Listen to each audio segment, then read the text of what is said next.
Halo teman-teman, selamat datang di penjelasan singkat mengenai digitalisasi. Teman-teman tahu nggak sih kalau sekarang ini kita berada di era digitalisasi? Tapi apa teman-teman paham mengenai apa itu digitalisasi? Bagaimana bisa terjadi digitalisasi? Dan perkembangan dari awal muncul sampai dengan sekarang bagaimana? Lalu gimana sih keadaan digitalisasi di Indonesia? Jika dibandingkan dengan negara maju, apakah kita tertinggal jauh atau kita masih bisa mengajarnya?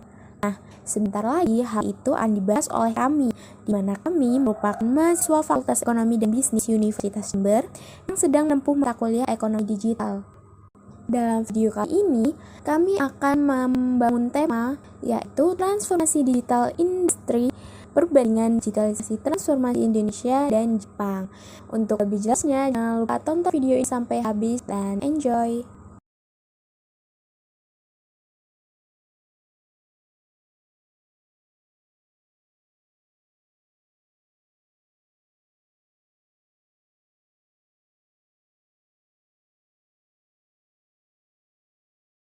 Pembahasan yang pertama yaitu mengenai gambaran umum dan perkembangan transformasi digital. Transformasi digital merupakan perubahan yang berhubungan dengan penerapan teknologi digital dalam semua aspek kehidupan di masyarakat. Transformasi digital merupakan tahap 3 dalam alur teknologi digital, sebagaimana alurnya yaitu yang pertama kompetensi digital, yang kedua penggunaan digital, yang ketiga transformasi digital. Transformasi digital dalam arti sempit dapat diartikan sebagai menghasilkan konsep paperless dan mempengaruhi efektivitas usaha perorangan dan dapat berguna pada seluruh segmen masyarakat seperti pemerintah, komunikasi massa, seni, obat-obatan, dan ilmu pengetahuan. Pada tahun 1950, teknologi komputer yang muncul mendorong proses digitalisasi menjadi makin cepat.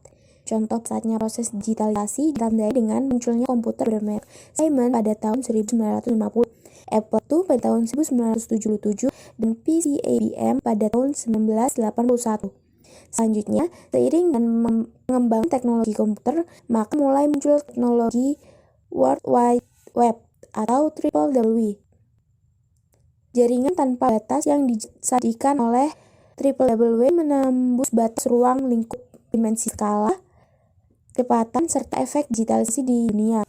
Hal ini tentu mengakibatkan peningkatan pesat pada proses transformasi sosial. Pada tahun 2000, digitalisasi telah menjangkau bagian dari kepentingan pemerintah. Penggunaan internet terus meningkat dan terjadi pada semua golongan masyarakat. Pemanfaatan teknologi semakin dirasa para pelaku ekonomi dan pelaku usaha sebagai upaya untuk memperbesar peluang ekonomi.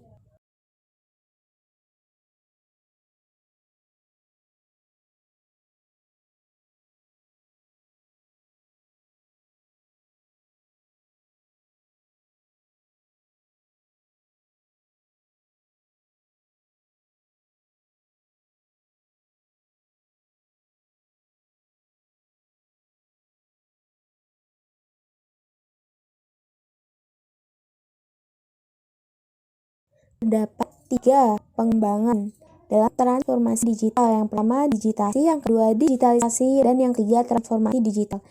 Digitasi didefinisikan dalam politik, bisnis, perdagangan, industri, dan wacana media sebagai konversi dari informasi analog dalam bentuk digital. Digitalisasi secara teknis dijelaskan sebagai representasi dari sinyal-sinyal, gambar, suara, dan benda-benda dengan menghasilkan serangkaian angka yang dinyatakan sebagai nilai diskrit. Lalu yang kedua ada digitalisasi. Tidak seperti digitalisasi dijelaskan merupakan proses dari yang disebabkan oleh perubahan teknologi dalam industri di atas. Proses ini telah memungkinkan banyak fenomena yang dikenal sebagai Internet of Things, Industri Internet, Industri 4.0, Big Data, Machine to Machine, dan lain sebagainya. Digitalisasi adalah proses pengubahan informasi analog dalam bentuk digital menggunakan konverter analog ke digital, seperti pada pemindaian gambar atau untuk rekaman audio digital. Karena penggunaan internet telah meningkat sejak tahun 1990-an, penggunaan digitalisasi juga meningkat. Lalu tahap yang terakhir adalah transformasi digital. Transformasi digital ini digambarkan sebagai total dan keseluruhan efek digitalisasi di masyarakat. Digitalisasi telah memungkinkan proses digitalisasi yang mendorong peluang lebih kuat untuk bertransformasi dan mengubah modal bisnis yang ada, sosial, struktur ekonomi, hukum, dan langkah-langkah kebijakan, pola organisasi, hambatan budaya, dan lain sebagainya. Transformasi digital bukan hanya tentang teknologi, itu terjadi di persimpangan orang, bisnis, dan teknologi, dipandu oleh strategi bisnis yang lebih luas. Sukses hadir ketika organisasi dapat secara efektif menggunakan data yang dibuat, atau melalui teknologi dengan cara yang memungkinkan perubahan bisnis terjadi secara dinamis. Aspek utama dari cara kerja transformasi digital. Sebagaimana yang telah kita ketahui, transformasi digital tidak akan terjadi dengan sendirinya tanpa adanya aspek utama yang menjadi penyebab mengapa hal tersebut terjadi. Jadi ada 3 aspek utama dalam transformasi digital. Yang pertama adalah manusia, yang kedua adalah teknologi, dan yang ketiga adalah bisnis. Jadi aspek yang pertama adalah manusia, di mana kita semua merupakan aspek pertama dalam transformasi digital. Keterampilan digital, budaya digital, bahkan sampai struktur organisasi bisnis. Semuanya diisi dan digerakkan oleh manusia, bukan robot. Lalu yang aspek yang kedua yaitu teknologi. Dalam transformasi digital, manusia saja tidak bisa berdiri sendiri tanpa adanya teknologi yang mendukung. Peran teknologi di sini adalah lebih sebagai alat yang nantinya digunakan untuk kebutuhan manusia dan memenuhi kebutuhan serta permintaan. Lalu aspek yang ketiga adalah bisnis. Aspek yang terakhir tidak kalah penting mengenai bisnis yang juga harus ditransformasikan. Transformasi bisnis adalah suatu proses perubahan sistem bisnis baik sebagian maupun keseluruhan dengan manfaatan teknologi yang ada.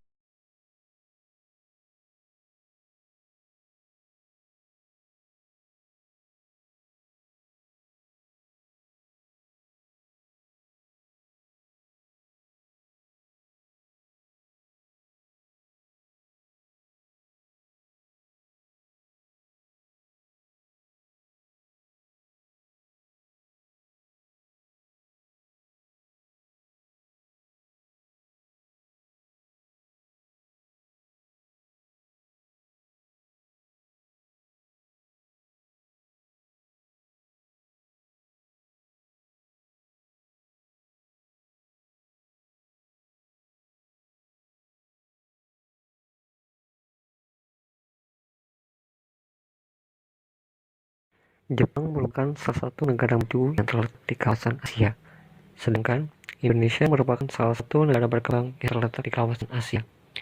Kedua negara tersebut memiliki perbedaan pada tingkat kemajuan teknologi. Padahal, teknologi yang kita ketahui ialah teknologi yang dapat mempermudah segala macam jenis kegiatan dari manusia itu sendiri, yang mana pemanfaatan dari teknologi ini dapat diimplementasikan pada berbagai macam hal, terutama pada permasalahan yang mungkin muncul di Indonesia seperti permasalahan pada tingkat kemacetan dan juga tingkat polusi. Permasalahan tersebut mungkin dapat diatasi pada permasalahan digitalisasi, terutama pada sektor transportasi. Oleh karena itu, pembahasan pada kelompok kami akan membahas mengenai perbandingan antara Indonesia dan juga negara Jepang pada tingkat digitalisasi di sektor transportasinya.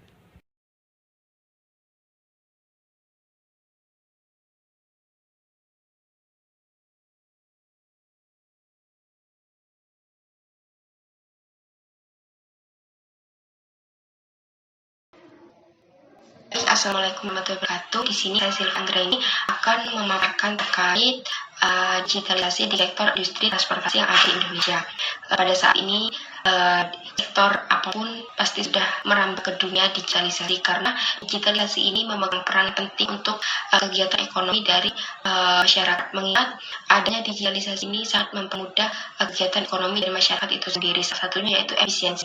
Efisiensi di sini berupa efisiensi tenaga, efisiensi waktu, efisiensi dari biaya. Nah, mungkin dari beberapa masyarakat masih belum merasakan sebegitu besar dampak dari digitalisasi pada saat ini. Namun hampir sebagian dari masyarakat itu menyukai adanya digitalisasi, karena dari adanya digitalisasi ini sangat membantu masyarakat untuk membantu dalam melakukan kegiatan sehari-harinya itu dengan efisien seperti itu. Nah, salah satu bentuk digitalisasi industri transportasi yang ada di Indonesia ini sudah ada beberapa program yang mana itu sudah terrealisasi. Salah satunya itu MRT, LRT, Transjakarta, serta beberapa program yang akan dicanangkan oleh pemerintah, yaitu MLFF, di mana MLFF ini sistem pembayaran jalan tol itu tanpa berhenti. Jadi sistem pembayarannya itu langsung seperti seperti itu. Nah, ini merupakan bentuk digitalisasi itu sudah merambah ke dunia transportasi. Mengingat pada saat ini hampir seluruh pembayaran transportasi khususnya MRT, LRT, serta kereta api, pembelian tiket pesawat maupun pembelian tiket kapal laut itu sudah menggunakan digitalisasi atau pembelian secara online. Nah, dari sini kita sudah bisa mengartikan adanya efisiensi dari biaya, dari efisiensi dari tenaga serta efisiensi waktu. Sebelumnya sebelum adanya digitalisasi kita untuk melakukan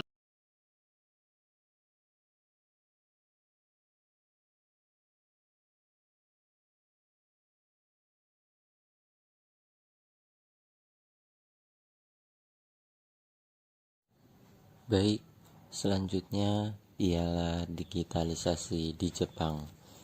Kalian pasti tahu bahwa Jepang merupakan negara dengan basis teknologi yang menjadi salah satu terbesar di dunia.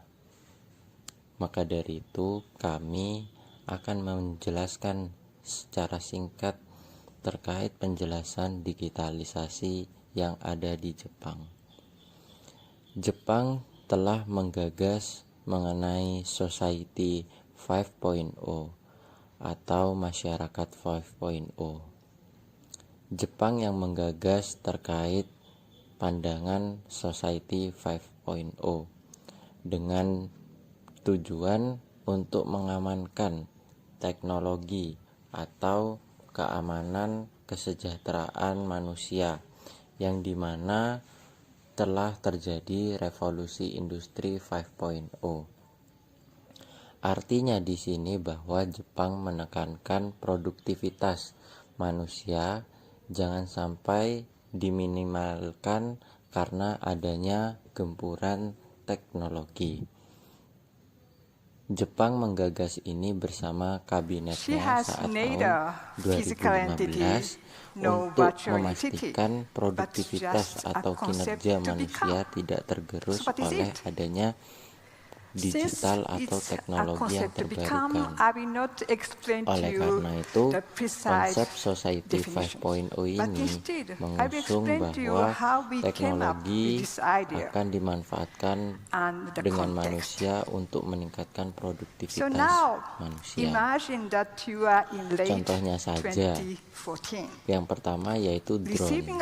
Drone merupakan sebuah alat yang canggih untuk memudahkan pengambilan video melalui penerbangan kecil. Jadi di sini drone akan merekam video dari atas yang itu memudahkan manusia yang dimana manusia untuk menjangkau itu sangat susah. Artinya di sini manusia butuh teknologi, tetapi yang mengendalikan tetap manusia dengan adanya drone itu. Kemudian yang kedua contohnya yaitu smart work. Smart work di sini itu tentang peramalan cuaca. Peramalan cuaca sangat dibutuhkan oleh masyarakat Jepang saat itu, di mana peramalan cuaca ini menjadi tolak ukur bagi para masyarakat Jepang untuk melakukan sebuah aktivitas. Dengan adanya model smart work ini, masyarakat Jepang saat itu sangat dimudahkan dengan adanya teknologi ini untuk peramalan cuaca, yang dimana peramalan cuaca ini hampir besar nominalnya, yang sehingga itu bisa membantu masyarakat Jepang dalam melakukan berbagai aktivitas. Dari dua contoh tersebut mengenai drone dan smart work, itu merupakan salah satu contoh digitalisasi yang ada di Jepang yang perkembangannya sangat signifikan. Signifikan di sini artinya Jepang sangat berproses untuk membangun dunia digitalisasi yang semakin canggih dan praktis. tetapi